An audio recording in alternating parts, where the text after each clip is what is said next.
আলহামদুলিল্লাহ, আল্লাহ পাকের দরবারে লাখ কোটি শুকরিয়া যে মহান মালিক আমাদেরকে এত সুন্দর জান্নাতি পরিবেশ দান করেন। সেই মহান মহিয়ান রব্বুল আলামিনের দরবারে আমরা শুকরিয়া রেখে শুরু করি আলহামদুলিল্লাহ। দরুদ বর্ষিত হোক সেই বিশ্ব নেতার প্রতি, শুকর বলি সাল্লাল্লাহু আলাইহি ওয়াসাল্লাম। রব্বুল আলামিন কুরআনুল কারীমের মধ্যে সূরাতুন নিসার 36 নম্বর আয়াতের মধ্যে আল্লাহ রাব্বুল আলামিন জানিয়ে দিলেন, ওয়া'বুদুল্লাহা ওয়া লা তুশরিকু বিহি শাইয়্যান ওয়া বিল ওয়ালিদাইনি ইহসানা। রব্বুল আলামিন বলতেছেন, ওয়া'বুদুল্লাহ, তোমরা একমাত্র আমি আল্লাহ সুবহানাহু ওয়া তাআলার ইবাদত করো, ওয়া লা তুশরিকু বিহি শাইয়্যা, তোমরা কি করো না আমার সাথে তোমরা কাউকে তোমরা কি করো না শরীক করিও না। ওয়া বিল ওয়ালিদাইনি ইহসানা, আর তোমরা কি করো তোমাদের পিতা মাতাদের সঙ্গে ন্যায়সঙ্গত আচরণ করো। তোমরা যদি তোমাদের পিতা মাতাদের সঙ্গে ন্যায়সঙ্গত আচরণ করতে পারো তাহলে তোমাদের ঠিকানা হবে জান্নাত। বলেন সুবহানাল্লাহ। কারণ হাদিসের মধ্যে এসেছে পিতা মাতার পায়ের নিচে সন্তানের বেহেশত, কিন্তু কোরআন হাদিস বলতেছে পিতা মাতার সম্মান করতে হবে, কিন্তু আমরা করতেছি বিপরীত। পিতা মাতাকে আজকে অবহেলা করে বৃদ্ধাশ্রমে রেখে আসতেছে। কথা বলেন ঠিক কিনা?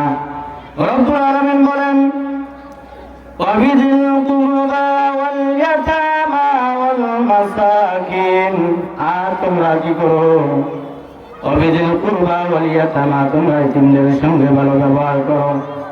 তাহলে ইতিমদের সঙ্গে ভালো ব্যবহার করার কথা বলেছেন কে? আল্লাহ রাব্বুল আলামিন বলেন, রাসূলুল্লাহ সাল্লাল্লাহু আলাইহি ওয়াসাল্লামের মাধ্যমে জানিয়ে দিলেন, কোন বান্দা কোন বান্দি যদি ইতিমের মাথার উপরে আদরের নিয়তে যদি হাত বুলায়, আল্লাহ সুবহানাহু ওয়া তাআলা বলতেছেন, আমি ওই ইতিমের মাথার মধ্যে যতগুলো চুল রয়েছে, তার শরীরের মধ্যে যতগুলো পশম রয়েছে, ওই পরিমাণ ওই সমস্ত বান্দা বান্দীদের আমল নামার মধ্যে লিপিবদ্ধ করে। বলেন সুবহানাল্লাহ। রব্বুল আলামিন পরে আয়াতের মধ্যে বলেন, ওয়াল ইয়াতামা ওয়াল মাসাকিন, আর তোমরা কি করো মিসকিনদের সঙ্গে ন্যায়সঙ্গত আচরণ করো, তাদের সাথে ভালো ব্যবহার করো। কারণ ইতিম মিসকিন বানিয়েছেন কে? আপনাকে বড়লোক বানিয়েছেন কে? আপনাকে টাকাওয়ালা বানিয়েছেন কে? সেই আল্লাহ তাআলা বলতেছে, ওয়াল ইয়াতামা ওয়াল মাসাকিন, তোমরা ইতিমদের সঙ্গে ভালো ব্যবহার করো, মিসকিনদের সঙ্গে ভালো ব্যবহার করো। ইতিমদের সঙ্গে মিসকিনদের সঙ্গে যদি তোমরা ভালো ব্যবহার করো তাহলে আমি আল্লাহ সুবহানাহু ওয়া তাআলা তোমাদের উপর খুশি হয়ে যাব। বলেন সুবহানাল্লাহ। রব্বুল আলামিন বলেন, ওয়াল জারি যিল কুরবা ওয়াল জারি যিল জুনুবি, আর তোমরা কি করো নিকটবর্তী আত্মীয় স্বজন এবং দূরবর্তী আত্মীয় স্বজনদের সঙ্গে ভালো ব্যবহার করো। রাসূলুল্লাহ সাল্লাল্লাহু আলাইহি ওয়াসাল্লাম হাদিস শরীফের মধ্যে জানিয়ে দিলেন, তোমরা নিকটবর্তী আত্মীয় স্বজন দূরবর্তী আত্মীয় স্বজনদের সঙ্গে জন্য ভালো সম্পর্ক করো, ভালো সম্পর্ক রাখো। কারণ যে ব্যক্তি দুনিয়ার মধ্যে আত্মীয়তা সম্পর্ককারী আত্মীয়তা ছিন্ন করে সে আল্লাহর জান্নাতে যেতে পারবে না। বলেন নাউজুবিল্লাহ। এজন্য আত্মীয়তার সম্পর্ক বজায় রাখতে হবে, কখনো বিচ্ছেদ করা যাবে না। আর যদি আমরা আত্মীয় স্বজনদের সঙ্গে ভালো ব্যবহার করতে পারি তাহলে খুশি হবেন কি? আল্লাহ রাব্বুল আলামিন বলেন, ওয়াসসাহিবি বিল জামবি ওয়া বনিস সাবিল, আর তোমরা কি করবে? তোমরা তোমাদের সাথীদের সঙ্গে ভালো ব্যবহার করবে।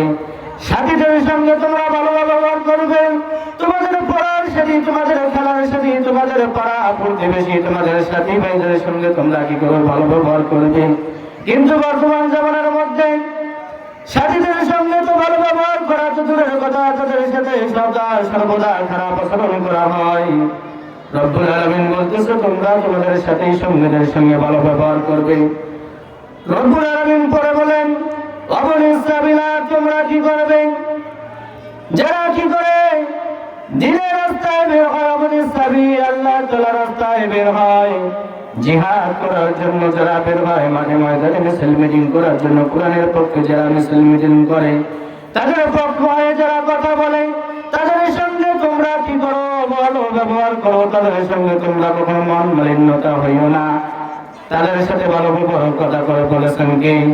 রব্বুল আলামিন বলেন ওয়ামা মালাকাত আইমানুকুম ইন্নাল্লাহা লা ইউহিব্বু মান কানা মুখতালান ফাখুরা ওয়ামা মালাকাত আইমানুকুম আর তোমাদেরকে যাদেরকে আমি টাকাওয়ালা বানিয়েছি যাদেরকে আমি পয়সাওয়ালা বানিয়েছি যাদেরকে আমি কোটিপতি বানিয়েছি তোমাদের বাড়ির মধ্যে যে চাকর চাকরানি থাকে তোমাদের ব্যবসা প্রতিষ্ঠানের মধ্যে যেরকম ভাবে কর্মচারী থাকে তাদের সঙ্গে তোমরা কি করো ভালো ব্যবহার করো কারণ তাদেরকে আমি গরিব বানিয়েছি আর তোমাদেরকে টাকাওয়ালা বানিয়েছি টাকাওয়ালা হওয়ার পরে যদি তোমরা তাদের সাথে খারাপ ব্যবহার করো তাহলে আল্লাহ তাআলা বলতেছে ইন্নাল্লাহা লা ইউহিব্বু মান কানা মুখতালান ফাখুরা আল্লাহ তাআলা বলতেছে আমি তোমাদের অহংকার গুলো সহ্য করতে পারি না